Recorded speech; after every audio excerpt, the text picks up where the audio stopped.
चलिए फिर से एक तगड़ी खबर के साथ स्टार्ट करते हैं। आज फिर से एक स्कैम की बात करते हैं। इसी क्राइसिस के बीच क्या ये एक अलग टर्निंग पॉइंट बन सकती है?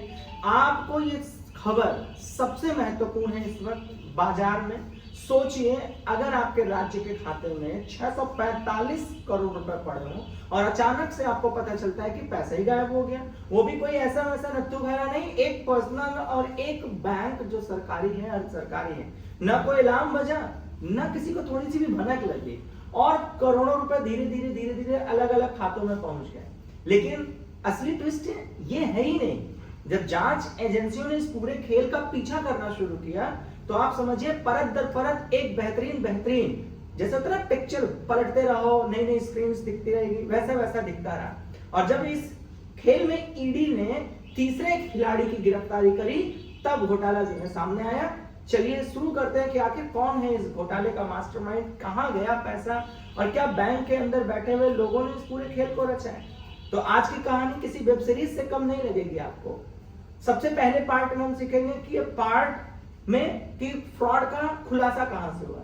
यह मामला शुरू हुआ हरियाणा सरकार के कुछ खातों से। जब सरकारी विभाग ने अपने खातों का मिलान करना शुरू किया तो उन्होंने एक चौंकाने वाली डेटा को अपने सामने देखा। रिकॉर्ड में पैसा कुछ और दिख रहा था, लेकिन असल में खातों में उतनी रकम थी ही नहीं। जांच आगे बढ़ी तो पता चला कि 590 करोड़ रुपए की गड़बड़ी सामने आई है, जो बाद में बढ़कर लगभग 645 करोड़ के आसपास पहुंच गए।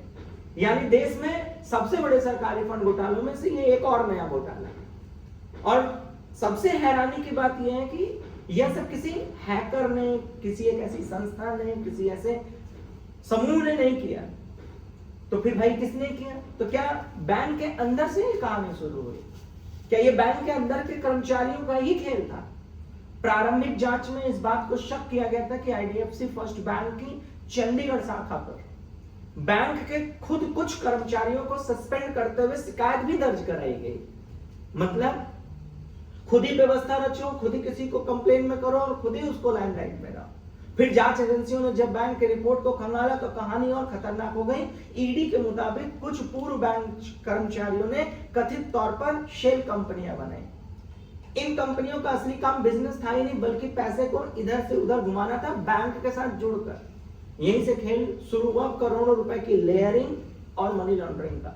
अब आपके दिमाग में आ रहा होगा कि मनी लॉन्ड्रिंग, बहुत बार आपने शब्द सुना होगा। मनी लेयरिंग ये भी आपके सामने पहली बार देखने और सुनने को आया होगा। तो आप ऐसे समझिए जैसे आप अपने एक घर को ले लीजिए, उस घर में आपके पिता हैं या आपका घर का मुखिया है जिसके पास 2, 4, 5 करोड़ रुपए रखा हुआ है और आपको पता है कि वहां रखा हुआ है और वो किसी काम का नहीं है, खाली वो रखा हुआ है, डंपिंग है, आगे भविष्य में किसी एक योजना के लिए लगेगा। आपको उस बात को पता था।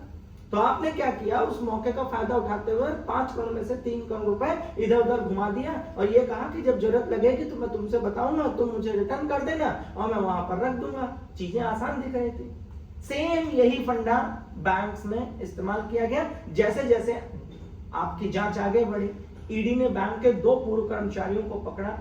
आरोप था कि सरकारी फंड को अलग अलग फर्जी खातों के रास्तों से निकालकर शेल कंपनियों में पहुंचाया गया। लेकिन जांच एजेंसियों को लग रहा था कि कहानी अभी अधूरी है, क्योंकि इतना बड़ा पैसा सिर्फ 2-4 कर्मचारियों के बस का नहीं है कि वो गायब कर दे 500 करोड़ रुपए। और फिर सामने एक और नाम आया, पिक्चर में एंट्री हुई विक्रम वाधवा। यहीं से कहानी में एक सबसे बड़ा ट्विस्ट आ गया। जबकि विक्रम वाधवा ने कहा कि बैंक के जितने भी मेन आला अधिकारी हैं उन्होंने उनको कॉन्फिडेंस में लिया था कि आप अपने प्रोजेक्ट्स चलाइए, अपने रियल एस्टेट के प्रोजेक्ट्स चलाइए और उसमें हम कुछ समय के लिए बैंक का पैसा आप में निवेश करा देंगे और फिर जैसे ही हमें बैंक में जरूरत लगेगी तो हम रिवर्स बैलेंस शीट को मेंटेन कर लेंगे कि आपने हमें दिया और चीजें मैनेज हो गई। चीजें आसान लग रही थी। ईडी का आरोप है उन्होंने एक पूर्व नेटवर्क से जुड़े अपराध की सारी कमाई में से सबसे बड़ा, जिसको हम कहते हैं प्रोसीड्स ऑफ क्राइम, उसमें 70 करोड़ रुपए जो है सिर्फ इस व्यक्ति विशेष के नाम पर।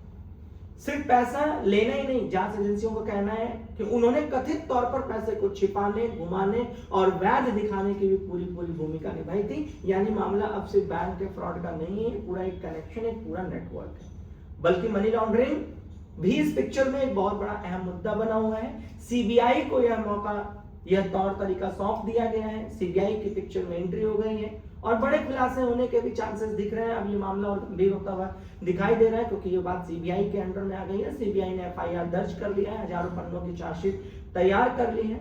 जांच में बैंक के अधिकारी, सरकारी कर्मचारी, निजी कारोबारी, ये सभी लोग सामने आए हैं। कुछ की गिरफ्तारियां भी हो गई हैं और जांच का दायरा लगातार बढ़ता चला जा रहा है। अब सबसे बड़ा सवाल यह है कि क्या अभी भी कुछ बाकी है? और यकीनन बाकी ही होगा। क्या पूरा पैसा रिकवर हो चुका है? सवाल ही नहीं पैदा होता। पहले 400 था, फिर 590 हुआ, फिर 600 हुआ। क्या ये सिर्फ बैंक कर्मचारी का ही सारा खेल हो सकता है या कोई बड़ा नेटवर्क इसके पीछे काम कर रहा है? ये तो भाई हम लोग अपने स्तर से नहीं बोल सकते। क्या और गिरफ्तारियां होंगी? संभावनाएं दिख रही हैं।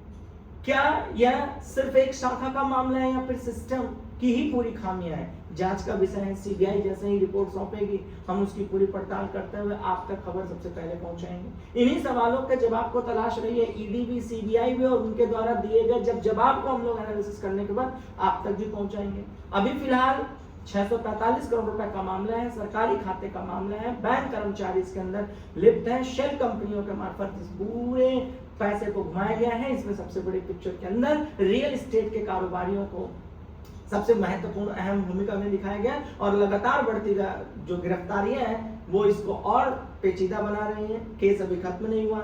ईडी की तीसरी गिरफ्तारी के बाद एक जांच ऐसे मोड़ पर पहुंची जहां पर नए खुलासे के साथ कहानी और गहरी होती जा रही है। क्या इसका असली मास्टरमाइंड अभी भी पर्दे के पीछे है या फिर आने वाले दिनों में देश के सबसे बड़े बैंकिंग घोटालों में से एक यह भी पूरा सच सामने आने वाला है? यह देखना दिलचस्प तो नहीं कह सकते, बड़ा दुखदाई है, लेकिन फिर भी भाई है तो है। 645 करोड़ का खेल अभी खत्म नहीं हुआ। हम इसे टू बी कंटिन्यूड कह के अगली खबर तक का इंतजार करेंगे। तब तक आप सभी लोग बाजार बैठक के साथ बने रहिए। इसका पूरा विश्लेषण अस्थाना ट्रेडिंग स्कूल करता है, आप उसके सब्सक्राइब करे रखिए। डेली शाम में 7:30 बजे हम लाइव उपस्थित होते हैं अस्थाना ट्रेडिंग स्कूल के प्लेटफॉर्म पे। आप वहां पर जुड़ना बिल्कुल मत भूलिए। तब तक के लिए आप सभी लोगों को बहुत बहुत शुक्रिया। आप अपना ख्याल रखिए, अपने ख्याल का भी ख्याल रखिए। Thank you, God bless, thank you.